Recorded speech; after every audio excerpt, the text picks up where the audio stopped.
One last part. The number E.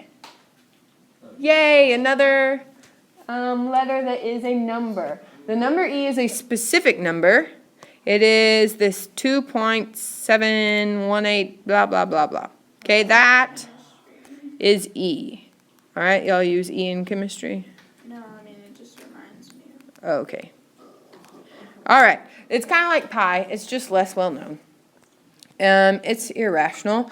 An example of E in activity is on this crazy graph right here. E is this graph's horizontal asymptote. It's already worked into your calculator, built in. Can you find it on your calculator? It's like e to the x. Yeah, ln, yeah. So you do second and then ln, which is right under log, which we'll start using later on in this chapter. It's right above the on button. Okay, so we are going to use this. It's good for doing like interest, compounding interest and stuff, which we'll do in a second. But first, just graph e to the x on your calculator. So y equals e to the x, and just sketch what that looks like.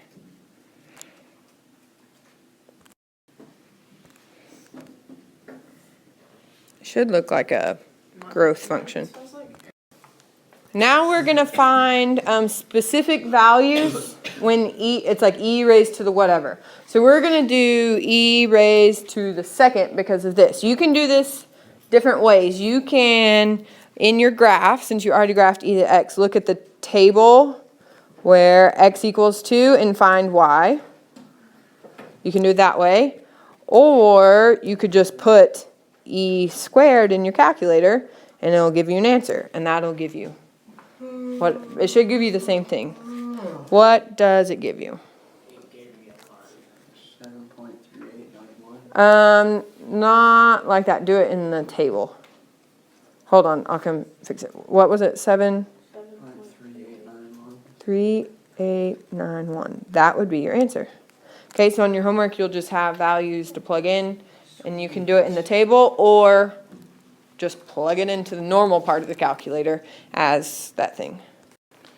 Now, we are going to use E in this formula. It's probably the most common place that E is used, and it's for continuously compounded interest. Okay, so this is like this example. Somebody put money in the bank, and they're wondering over time how much interest will build up. So, let's see, what, out of that paragraph, what can you find to plug in for those variables? 5.5 for the R. Okay, so rate of interest is 5.5%. Okay, what else? 5 for the years, So time is 5. and I guess 1,050 is your now? That's actually what we're starting with, so that's going to be our principal. And we're going to try to find the A. That's a little confusing.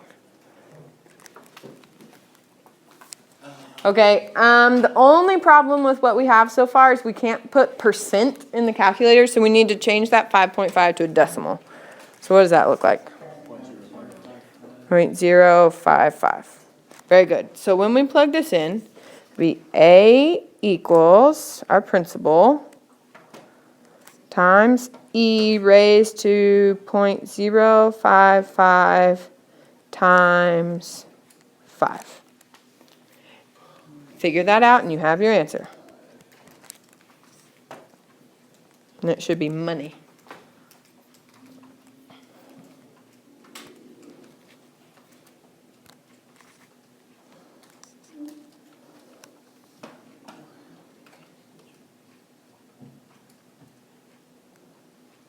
What'd you get, Kaylin?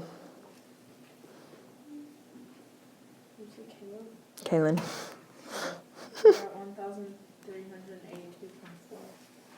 1,382.4. Since it's money, round it to do 2 decimals. Wouldn't it be 3, 6, yeah. And I'll put in the Y equals, so it just says 0.4. Oh, you wanna make sure and get 2 decimals since we're talking about money. And that's your answer. That's pretty good for letting your money just sit in a bank and it makes over $300. Pretty good. That's actually a really good interest rate for a savings account. Yeah, it's normally not what you're gonna get. Yeah, I no, don't think. no. No. So if somebody ever offers you that, say yes. Okay, not on like a loan. Don't do that. Don't do that. Okay, any questions?